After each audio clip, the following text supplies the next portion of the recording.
I couldn't believe that Liu Kang welcomed me in Earthrealm, or that he thought me worthy to study with his Shaolin masters. After a lifetime of wishing for one, I finally had a home. But my joy was tempered as I thought about Serena. My shadow sister was still under Quan Chi's yoke, and she deserved a life free of him as much, if not more, than I. Quan Chi and my other sisters proved tenacious, but they were no match for my blade. I snatched Serena from them. Then Liu Kang helped me break Quan Chi's spell. Her mind free of his influence for the first time in years, Serena chose to join me in Earthrealm. My sister and I once again fight side by side. Only now we do so for Earthrealm. Together, we have formed the Order of Light. While the regime had changed, little else had. My people still suffered in silence, ignored by the rest of Outworld. Though now I knew Empress Melina's secret, that she was also afflicted with Tarkat. If anyone would help, it would be her. But how to get an audience? Syzoth. He was the Empress's new emissary to the Zaterrans. I asked him to introduce us. At great personal risk, he agreed. And as I'd prayed, the Empress was willing to meet. Even better, she would visit the colony. She was shocked to see how we lived. She moved quickly to provide for our care and comfort. Thanks to the Empress and Syzoth, we Tarkatans are no longer pariahs. Until our disease can be cured, that will do. Though the barriers between timelines had been rebuilt, there was no question that they could again be broken. Protecting this timeline would require eternal vigilance, so that it could not fall victim to further outside aggression. But nothing in my countless lifetimes had prepared me for this task. In none of them had multiple timelines ever coexisted. Monitoring them for threats was an entirely novel problem. It would require a novel solution.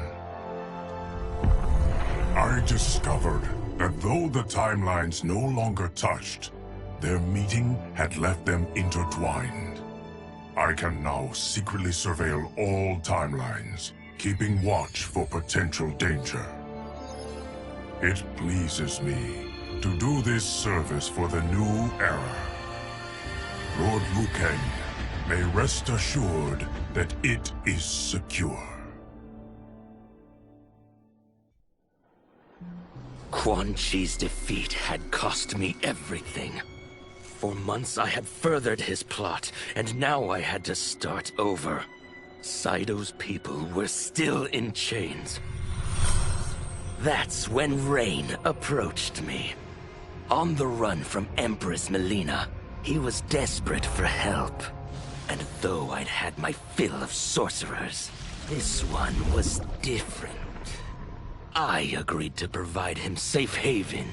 He agreed to help topple Saito's government. And topple it we did. Rain summoned a wave so fast, so powerful, that it crushed the capital. Saito's fascist rulers were swept away.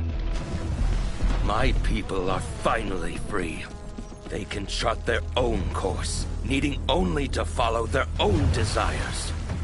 Their lives are now blessed by anarchy.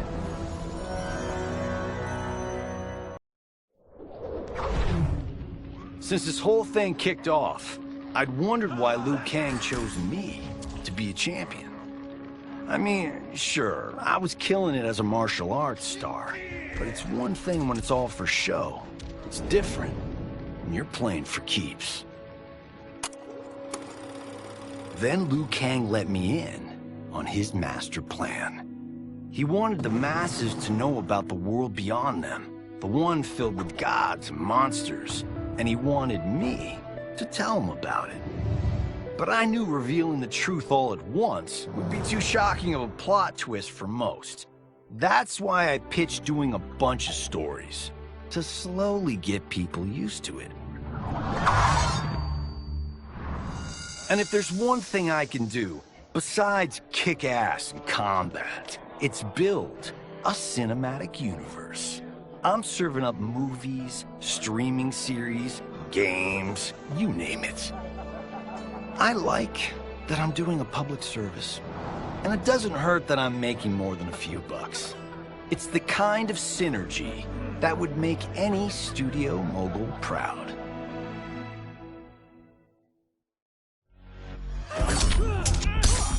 I wasn't looking for allies against the Yakuza, but I found one in Special Agent Jackson Briggs. He'd heard gangsters plotting to kill me on a wiretap and came calling, hoping I'd be his informant. We planned to part ways when we got the job done, but then Shang Tsung showed up to steal Sento. Needless to say, Jackson had questions. It blew his mind to hear that the stories in Johnny's movies were real. Once the shock wore off, Jackson quickly sized up the threats Earthrealm faced. To deal with them, he got his bosses at the FBI to form the Outworld Investigation Agency. When he asked me to sign on, I hesitated. After all, me? A government agent? But it's an important job. And more importantly to me, an honest living. General Shao's revolt left Outworld's armies in tatters. We were vulnerable to enemies both foreign and domestic. That's why my sister asked me to take command, to stitch her military back together and purge Shao's loyalists within it. She trusted only me with the task. The soldiers, however, had little faith. They thought me a spoiled dilettante, unprepared and unfit to serve. That I could fight mattered little. All that mattered was that I wasn't one of them. I finally earned their loyalty by orchestrating an epic victory over Shao and his rebels. Though the general himself escaped, his forces were smashed. For as long as I am able, I will lead the Empress's armies in defense of Outworld. Through strength, we will achieve peace. It was inevitable that the Shaolin Masters had me join them. They knew just how much future initiates could learn from me. Shujinko was one of my earliest. His ability to absorb anyone's powers and skills was amazing. With the right training, he could become our greatest champion. I knew that I alone could give it to him. But as his proficiency grew, so did his ego. In love with himself and his power, Shujinko became a threat to the realms. He hadn't learned humility, because I wasn't the one who could teach it. I should have listened to Raiden's warning and not tried to train Shujinko alone. After he was subdued, Shujinko's accumulated abilities and memories were taken from him. He is once again a new initiate, ready to begin his training. This time, Raiden and I train Shujinko together. He will become the champion he is destined to be. And I will fulfill my duties, humbly and cooperatively. As her reign began, Empress Melina faced many challenges. To meet them, She turned to the people she trusted. Her sister to lead her army, and me to lead her Imperial police. Though I missed Empress Sindel dearly, I was glad my ties with her family had been mended. But while it was an honor to be made responsible for Outworld's internal security, I soon realized accepting the appointment was a mistake. I'm not cut out to be a bureaucrat, nor am I patient enough to navigate the Imperial Court's politics. I was at my best patrolling Sundo's streets, when I could feel the city's pulse and serve and protect its citizens directly. That's why I resigned my post and resumed my role as Sundo's first constable. I end each day knowing I've made a difference. My loyal partner had warned me. Reclaiming my power as Keeper of Time might have unforeseen consequences. In this, as in most things, he proved prescient.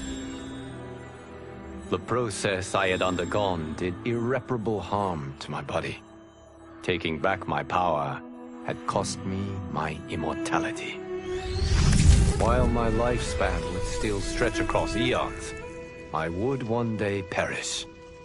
And if the war with Titan Shang Tsung taught me anything, it is that this timeline is not safe without a protector.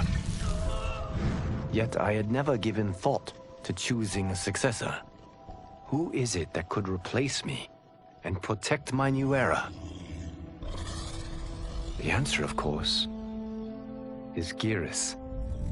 Tireless and meticulous, he is perfectly suited to be entrusted with this grave duty. And no one knows better the temptations of the Hourglass. I have no doubt he will be above them. Though worried about how the public might react, I met with Baraka to discuss his Tarkatans. Speaking from his heart, he moved me. I agreed to visit his colony and see how his people lived. The conditions were atrocious. This was one of my mother's few mistakes. Like all Outworlders, she treated Tarkatans with scorn. What they deserved from us was compassion. And the only way to get it for them was to reveal my affliction. To show all my subjects that even an Empress could get Tarkat. The scandal my revelation caused was intense. But with the help of Kitana and Tanya, I emerged from it a stronger Empress than ever. My honesty, empathy, and resolve won over my remaining doubters. There is no longer any question that I am fit to lead the Empire. Quan Chi's plot collapsed. Along with it, my plan to secure new beings to feed my starving people. Because I'd advocated for partnering with him, I was held responsible. If I didn't seize for Viternus' new feeding grounds, the Coven would banish me. But then, I had a revelation. I didn't need to conquer realms to feed my people.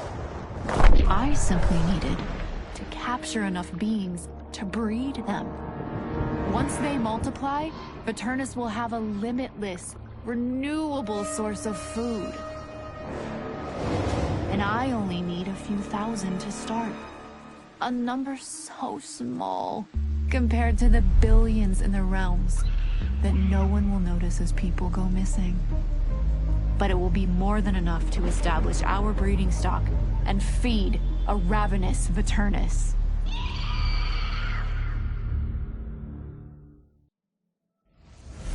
Were it not for my godly counterpart, I would not have survived the battle against Titan Shang Tsung. Meeting him, though, raised questions. Why did I replace him in this new era? Why was I made mortal? Lord Liu Kang told me of his Raiden's nobility and righteousness, about his steadfast leadership in the defense of Earthrealm. He also told me about Raiden's dark side, how he could be consumed by rage and cast aside the rules he otherwise lived by. Making me mortal and incapable of such anger was to keep me from following in his footsteps. Though I understood the reasons why, I felt I had been done a disservice. To survive the coming battles, I may need the edge that only great rage can bring. As the Shaolin couldn't aid me, I sought out someone who could. Someone to stoke the fire within me and teach me to master it. For this, I could have no better teacher than the Shirai Ryu's Grand Master.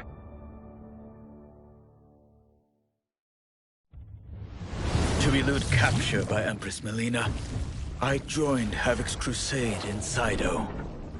There, I summoned more magic than I thought possible, and drowned out the old regime. Havoc's longed-for anarchy had been achieved. He was more than satisfied. But I was left empty and broken. Had I been satisfied as Outworld's High Mage, not let myself be tempted by Shang Tsung, a great city would not now lay in ruins.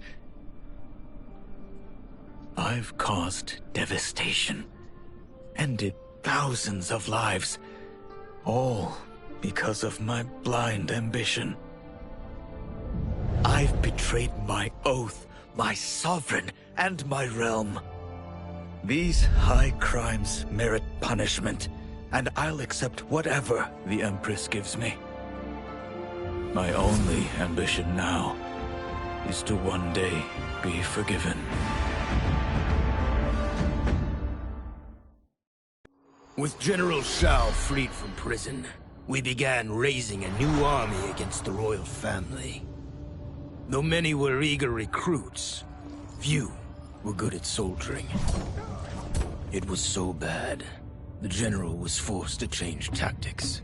He decided that we needed a doomsday weapon.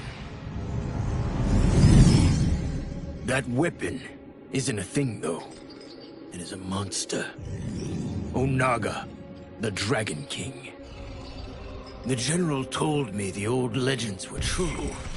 That his ancient ancestor defeated Onaga, trapping him deep inside Mount Sagan. The Dragon King is still there today.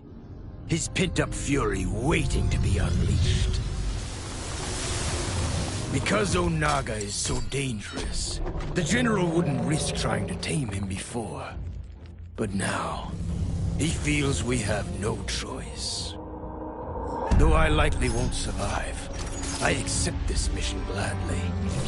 I can think of no greater honor than to give my life in the general's service. After fleeing Outworld, I hadn't expected to return. But then, I also hadn't expected the new Empress to make me an offer I couldn't refuse. To thank me for helping stop General Shao's rebellion, she asked me to be her emissary to the Zaterrans. Going home, bearing the seal of the royal house, I would show, once and for all, that my mutation wasn't to be feared. That it wasn't a source of shame. To my surprise, I was welcomed. But those warm smiles hid a dark secret. I stumbled upon a trove of official records, which showed that my shape-shifting ability isn't unique. Many Zaterrans are born with it, but are killed by their government to keep it from spreading. Who started this barbaric policy? Who is now enforcing it is unknown. But I will find out. And I will put an end to this madness. No sooner had Titan Shang Tsung been defeated than Bihan and his loyalists hunted us down. Outnumbered, we fled to Japan. There, we sought refuge from an old family friend. As children, we played together. But Harumi Shirai was a woman now, the head of her clan. Her strength, beauty, and intellect awed me. Also incensed by Bihan's betrayal, Harumi agreed to help me forge a new clan, one that would stand against him and defend Earthrealm. Her aid proved invaluable, and as time went on, we grew closer. To honor Harumi and pay respects to my new bride, I named the clan after her, calling it the Shirai Ryu. Now the battle against my brother begins in earnest. The Shirai Ryu won't rest until Bihan is defeated, and the Lin Kuei's honor restored. After escaping Lei Chin prison, I was hounded by the Imperial Police. I needed a place to hide and to recuperate while I plotted the best way forward. I knew the remote canton of my youth would be perfect. To escape capture, I traveled by sea. Little did I know that a gargantuan storm was brewing. My tiny craft was smashed apart. I closed my eyes, waiting to drown, hoping that the Netherrealm wouldn't claim my soul. But when I reopened them, I found myself not in hell, but on a deserted island. From its ruins, I could tell that great sorcerers had once lived there. In the caves beneath the ruins, I found what I can only describe as a well of souls. Once I learn how to wield its power, I will become invincible.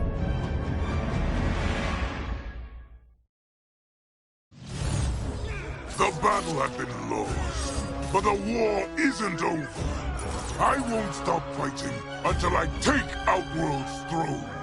That they thought Lei Chin prison would hold me is laughable. Once free, I began planning my next campaign. I would need an unstoppable army to overthrow Melina. Unfortunately, most of my former soldiers lacked the courage to rally to my standard. Rebuilding my army would require finding new recruits. And that task is proving easier than expected. Outworld's golden age has left more than a few behind. Without hope, without power, they eagerly heed my call to tear down Melina's government. As the darkness enveloped me, I took a long last look at my family. I did not expect to see them again until their souls joined mine in the living forest. But miraculously, my beloved husband delivered me from oblivion. Though he couldn't save my body, Jared had preserved my soul. Like him and countless others, I am now a part of Ermac. Yet ours is not a peaceful repose. The collected souls within Ermac have their own needs and agendas. Before we can speak as one, we must first reach consensus. I had thought, as the former rulers of Outworld, I and Jared would hold sway. But here we are, two souls among many thousands, fighting for the right to be heard. And if there is one thing we do well together, it is fight. We will win the right to govern Ermac as we once had governed Outworld. And we will rule for the benefit of all. Kuai Liang and I were working hard to build our new clan. But even with the help of his close friend Harumi, it was difficult. The biggest problem was finding the right initiates. Then, one night, while walking outside Harumi's compound, I was attacked. I thought at first it was a Lin Kuei assassin, but his strikes were too uncertain, too angry. My attacker, it turns out, was a boy. Homeless and hungry, his assault was born of desperation. He needed money so that he could eat. It was like looking at myself 15 years ago. I would have ended up just like him if the Lin Kuei hadn't taken me in.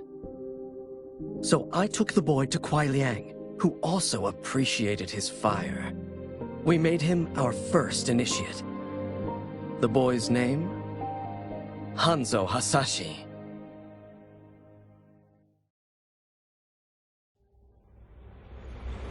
I had broken the Lin Kuei free of Liu Kang's enslavement. We were now masters of our destiny, and could take our place among Earthrealm's great nations. But taking and holding territory would require a vast army.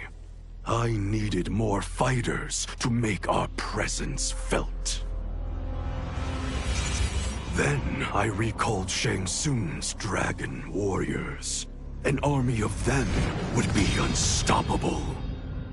But trafficking in such strong magic would surely draw Liu Kang's attention.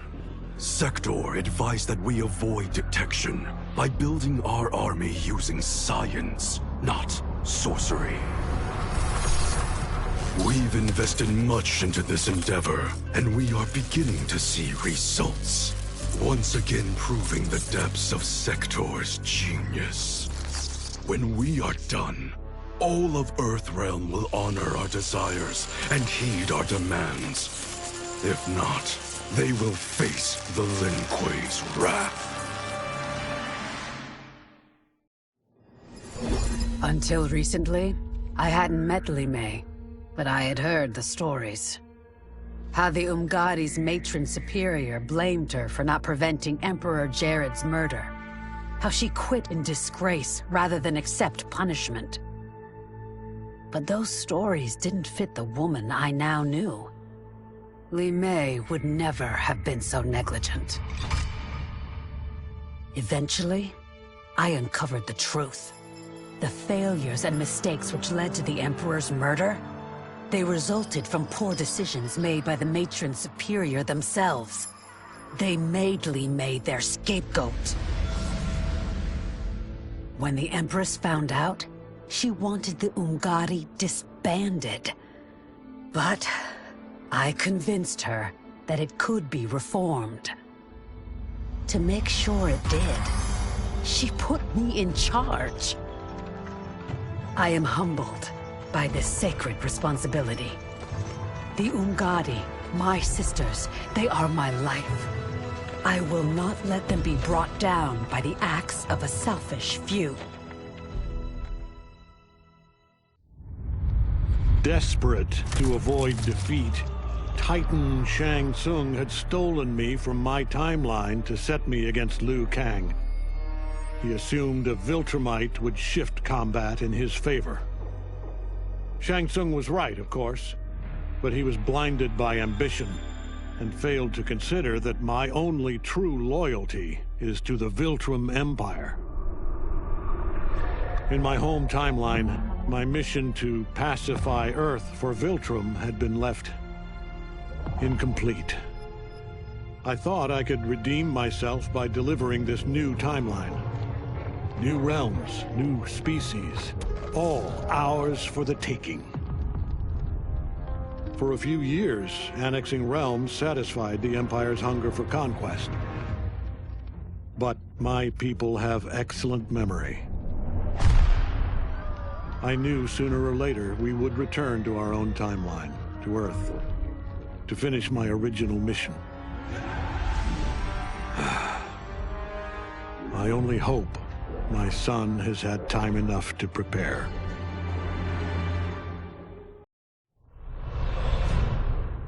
Though Ermac had freed me from my Legion cell, I found myself no less imprisoned.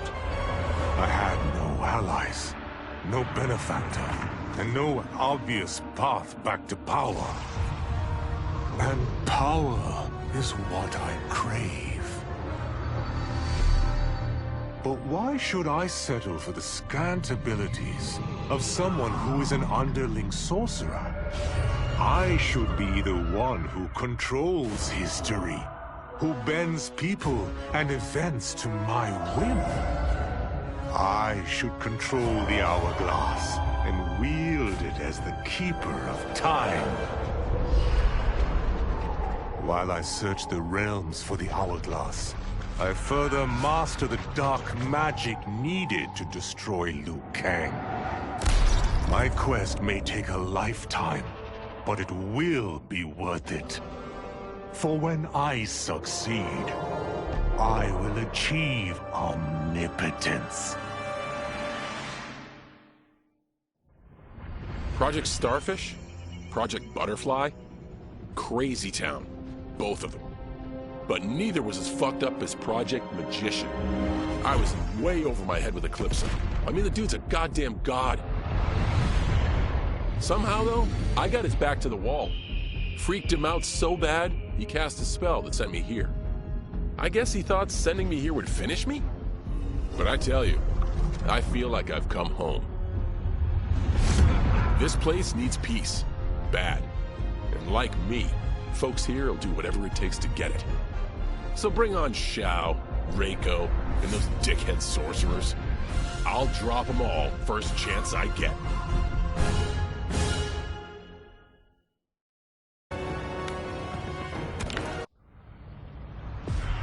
For a moment, Jared took control.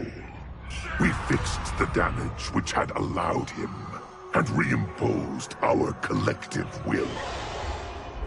But the damage went further than we thought. Without Quan Chi's aid, the spell which birthed us would fail. All of our souls would die. We freed the sorcerer from captivity. But after healing us, he betrayed us. He schemed to make us his slave once again. Combat was fierce, yet we persisted, finding strength in the unique abilities of our collective souls.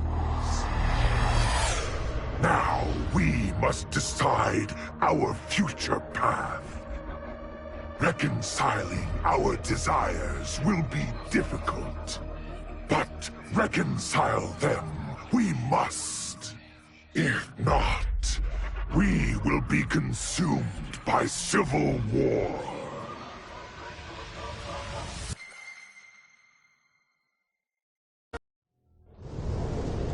How many times have I saved them? I give and give and give, but no, I laser a few measly innocent bystanders, and suddenly they're all, "What have you done for me lately?" I guess they forgot there's only one true justice in this world. Me. But of course, that was before things got weird. Gotta admit, a portal from another dimension opening up and demons pouring out wasn't how I thought Tuesday was gonna go. But then again, that multiverse crap is all the rage lately, so who knows? And the same ungrateful crybabies who whined about me lasering a few dozen nobodies, now they beg me to save them. So I save the world again. I mean, it's my world. Can't let a bunch of demons disrespect me. After I finished them off, their portal or whatever was still open, which could only mean one thing: sequel.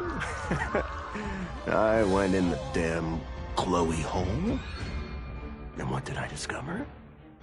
Another realm, with a tournament where gods and monsters fight to the death. It was like Votland, but just for me. Honestly, I only wish I had known about this place sooner, because I've had the time of my life.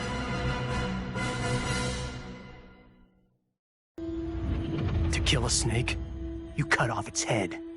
Or in the Yakuza's case, its heads. Kenshi said I couldn't do it. But he didn't know what I knew. That the family's bosses were meeting to talk shop and settle disputes. In one fell swoop, I could decapitate them all. As I nursed whiskey and negotiated, I waited. My moment came, then was cut short when a fiery portal opened. Out of it stepped men I'd never seen before. And from the boss's low bows and averted eyes, I could tell they were the ones really in charge. Listening in, I learned they run the Red Dragon, an ancient clan secretly behind all of Earthrealm's crime families. I could crush the Yakuza, but these Red Dragon would simply replace it. Probably with something even worse. I'm facing a powerful new enemy in my war on the underworld. One I never saw coming. And I've got to finish them. Or die trying. Though Kuai Liang had accepted me as a Shirairyu, many of his warriors could not. The bloodshed at the wedding had left many injured and scarred. Their hearts understandably simmered in bitterness.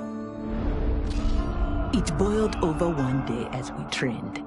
A push became a shove, and suddenly I was fighting for my life. After he intervened, Kuai Liang banished the instigators. It made me ill, how my presence was disrupting the clan. It was no way to repay Kuai Liang's mercy. So, I offered to resign, and asked for those who attacked me to be reinstated. But instead of ending my time with the Shirairyu, my gesture heralded a new beginning. It gave those still resentful of me pause, enough for them to permit me a fair chance to prove myself. Given the circumstances, it is all I can ask. As I regained consciousness, I regained my memories. My transformation into a creature of chaos. My defeat of Titan Havoc. And my failed confrontation of Liu Kang. Sector was obsessed with finding the means to purge my soul of Titan Havoc's corruption. She was shocked when I told her she should do no such thing. Infusing my soul with chaos did not damage me. It enriched me. By embracing randomness and chance, I have unlocked vast new powers. My combat is less predictable, more formidable, and radically more lethal. Titan Havoc gave me these gifts to use in fomenting his chaos. Instead, I will use them to fight for the Lin Kuei. Kang, the Shaolin, my brother and his clan, will yield in terror when confronted by my perfection.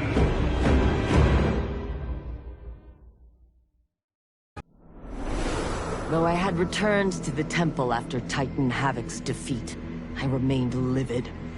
Livid with Bihan's foolishness, Kuai Liang's betrayal, and Cyrax's defection to his Shirairyu. So when Quan Chi arrived to parley, offering to eliminate the upstart clan, I listened. For his services, Quan Chi asked that I retrieve an amulet that was locked away in the Temple of the Elements. No small task, given its wards and guardians. The one worth undertaking, if it would finish the Lin Kuei's rivals. But before I could find the amulet, I found Bihan. There he was, imprisoned and forgotten, when Liu Kang had promised to restore him. As I rescued Bihan, all thought of retrieving Quan Chi's treasure was quickly forgotten. I will never forgive Liu Kang for this betrayal.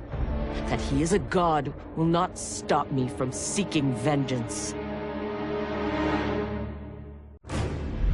One minute, I'm in Woodsboro, closing in for the kill. Then the next, somehow, I'm here. How did it happen, and why? Don't know, and I don't care. What I do know is I'm gonna sink my teeth into this plot twist. But people here don't know me. And if I'm gonna relish making mayhem, I need 'em fucking scared. Live streaming some kills will do the trick. The shredded flesh and splattered blood will go viral. And that's when the fun really begins. I can't wait to start stacking bodies, to see the eyes go dark as they die. I do this right, someone will want to turn it into a video game. And they say I'm a psycho. How the Terminator came to this timeline is unknown. The danger he poses to it, sadly not. As he began his murderous rampage, all in the realms stood horrified. All, that is, except Sector. To her, he was the perfect weapon. One that once added to its arsenal would make the Lin Kuei invincible. Upon capturing him, Sector worked feverishly to commandeer the Terminator's cybernetic mind. But she underestimated his machine intelligence. He broke free and quickly seized control of Sector's factory. Soon, it was producing Terminators by the thousands. They have caused death and destruction on a scale unimaginable. Not even my godly power can stop them. Our options and our time are running out. If we cannot soon find an answer, this timeline's flesh and blood beings will be obliterated.